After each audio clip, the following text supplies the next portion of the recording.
बिस्मिल्लाहिर्रहमानिर्रहीम। वज़न नाज़रीन, मेरा नाम नासिर गोंदल है। आज को ग्रुप ऑफ मार्केटिंग प्लेटफॉर्म से मैं आपकी खिदमत में हाज़िर हूँ। बहुत सारी वीडियोस हम लोग रावलपिंडी इस्लामाबाद का जो रियल एस्टेट का शोबा है उसके हवाले से कोनो ग्रुप ऑफ मार्केटिंग की टीम सर्विसेज भी दे रही है और उसके अंदर जो भी मसाइल पेश आते हैं उसके हवाले से मैं एक वीडियो की शक्ल में हम लोग इस अपने सोशल मीडिया पेजेस के ऊपर अपलोड करते हैं। और बहुत सारी वीडियोस के साथ साथ हमने कभी रेंट के ऊपर जो प्रॉपर्टी रेंट आउट करनी होती है उसकी कभी वीडियो नहीं बनाई। तो आज एक पॉइंट सामने आया था, एक कमेंट सामने आया था, तो मैंने सोचा कि जो मेरे पास नॉलेज है वो आपके साथ मैं शेयर कर देता हूँ। एक तो आपके पास ऑप्शन होता है कि आप अपनी पसंद की प्रॉपर्टी जो आपको सूट करती है वो आप रेंट के ऊपर ले। मिसाल के तौर पे आपको आपका बजट जो है वो 50,000 रुपये पर मंथ रेंट का है, तो आप 50,000 वाली प्रॉपर्टी ले, ना कि आप 1 लाख वाली प्रॉपर्टी जो है वो रेंट के ऊपर ले लें और बाद में आप रेंट उसका पे ना कर सकें। दोनों को प्रॉब्लम होगा, किराएदार को भी प्रॉब्लम होगा और मालिक जो है उसको भी प्रॉब्लम होगा। बहुत सारे मसाइल पेश आते हैं। अमूमन तकरीबन आप ये समझे कि 50% जो केसेस होते हैं, एक पर्सन जो घर किराए के ऊपर लेता है और जो ओनर होता है उस मालिक का, उस अपार्टमेंट का, जब वो घर खाली होता है तो उसके बाद मसाइल बनते हैं। लाजमी होता है उसमें जो थोड़ा बहुत तगड़ा होता है, जो शरीफ होता है, उसके साथ ज्यादती हो जाती है। अगर मालिक मकान जो है वो शरीफ होता है तो किराएदार उसका 2-3 महीने का किराया उसका ड्यू होता है, वो नहीं देता, बिजली के बिल नहीं होते, वो लेके चला जाता है। तो दोनों तरफ से मसाइल है। ये नहीं मैं कह सकता कि किराएदार जो है वो बड़े मजलूम है और मालिक मकान जो है वो जालिम होते हैं। बाज़ औक़ात जो मालिक मकान होते हैं उनके साथ भी ज्यादती हो जाती है और बाज़ औक़ात किराएदार के साथ ज्यादती होती है और ज्यादातर जो है वो किराएदार के साथ होती है, क्योंकि उसके पास ऑप्शन को नहीं होता। मालिक मकान जो है उस वो अपर एंड होता है, मिसाल के तौर पे उसकी लीगल प्रॉपर्टी होती है। तो इन सब का जो हल है वो लाजमी आप क्या करें, एक तो प्रॉपर एग्रीमेंट किया करें। अच्छा, बहुत ज्यादा पाकिस्तान के अंदर एक और भी मसाइल है कि एक किराएदार है वो इतना पढ़ा लिखा नहीं है और हर जगह के ऊपर ना इंग्लिश के अंदर जो है वो एग्रीमेंट चलता है। तो भाई इसमें कोई आपको शर्म नहीं आनी चाहिए। अगर आप नहीं इतने पढ़े लिखे, इंग्लिश आपको पढ़ना नहीं आती, आप भाई साहब मालिक मकान को कहो कि मैं उर्दू के अंदर एग्रीमेंट करूंगा, ताकि आपको जो पूरी टर्म एंड कंडीशन लिखी जाती हैं वो आपको प्रॉपर समझ आ जाए। एग्रीमेंट के अंदर बहुत सारी टर्म एंड कंडीशन बल्कि सारी लिखी जाती हैं और आपको चाहिए कि आप ये टर्म एंड कंडीशन लाजमी लिखा करें। जो आपका रियल स्टेट एडवाइजर है जो दरमियान में आपको वो प्रॉपर्टी रेंट के ऊपर लेके दे रहा है, उसके साथ भी आप कोऑर्डिनेट करके जितने भी पॉइंट है ये लाजमी लिखा करें। उसके अंदर सिक्योरिटी का पॉइंट लिखा जाता है, उसके अंदर रिनोवेशन का पॉइंट लिखा जाता है, उसके अंदर जो सालाना रेंट इंक्रीज होता है उसका लिखा जाता है। तो मोस्टली जो एक तो आप एग्रीमेंट तहरीरी शक्ल के अंदर मालिक मकान के साथ करें। अच्छा, यहाँ पे एक और भी पॉइंट होता है। तो यहाँ पे एक और भी मसला आता है। बाज़ औक़ात ये होता है कि प्रॉपर्टी के ओनर जो है वो आउट ऑफ कंट्री होते हैं और यहाँ पे उनका कोई रिश्तेदार जो है उनके बिहाफ के ऊपर जो है वो एग्रीमेंट साइन कर लेता है। इस एग्रीमेंट की कोई वैल्यू नहीं है भाई। आप लाजमी ये चेक करें कि ये इस मकान का ओनर कौन है या इस अपार्टमेंट का ओनर कौन है। आप सिर्फ और सिर्फ ओनर के साथ एग्रीमेंट जो है वो कानूनी हैसियत रखता है। एग्रीमेंट के अंदर सारी शराइत मैंने पहले बात कर ली है। उस एग्रीमेंट को आपने मुतल्लिका जो पुलिस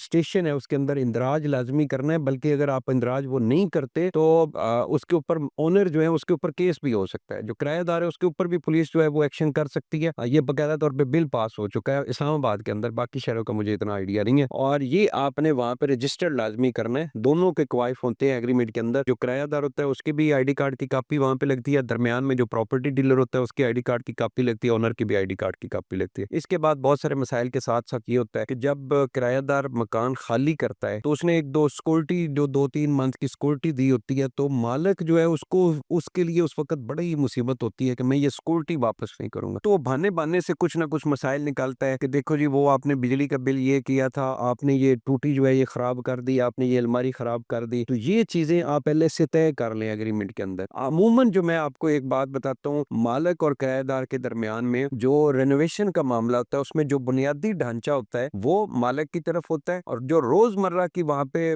चीजें इस्तेमाल के लिए होती हैं, मिसाल के तौर पे अलमारी है, कोई वॉशरूम के अंदर कोई मुस्लिम शावर लगा हुआ है, टूटी लगी हुई है, कोई शीशा टूट गया, तो ये किराएदार के जिम्मे होती है, क्योंकि इनकी वजह से वहां पे एग्रीमेंट के अंदर आप मेंशन कर लें। दोनों ऑप्शन आपके पास मौजूद होते हैं। या तो आप एग्रीमेंट के अंदर मेंशन कर लें कि हर साल जो है मालिक मकान इस मकान के अंदर हमें दोबारा से पेंट और रेनोवेशन का काम करवा के देगा, तो या आपकी आपस में म्यूचुअल अंडरस्टैंडिंग है कि वो किराएदार करेगा। तो ये दोनों ऑप्शन आपके पास मौजूद होते हैं। ज्यादातर मैंने जो देखा है वो किराएदार को के खाते में जाता है कि उस मकान की रेनोवेशन और वाइट वॉश का। इसके अलावा जी एग्रीमेंट के अंदर बाकायदा तौर पे लिखा होता है कि आप जो है वो सालाना 10% जो रेंट है वो इंक्रीज कर सकते हैं, लेकिन आपके एग्रीमेंट के ऊपर डिपेंड करता है। आपकी और मालिक की अगर ये अंडरस्टैंडिंग हो जाती है कि 15% रेंट जो है वो इंक्रीज होगा या 8% रेंट इंक्रीज होगा, तो वो आप आपकी अपनी अंडरस्टैंडिंग हो सकती है। इसके अलावा गवर्नमेंट के वहाँ पे तहसील सतह के ऊपर अदालतों के अंदर आपके रेंट ट्रिब्यूनल होते हैं, जिसके अंदर आप किसी किस्म का भी अगर मालिक मकान 60 दिन का नोटिस दिए बगैर आपसे घर खाली करवाता है, आप वहाँ पे केस कर सकते हैं। और उस केस के अंदर बहुत सारे ऐसे भी हुए हैं कि वो ट्रिब्यूनल जो है वो मालिक मकान को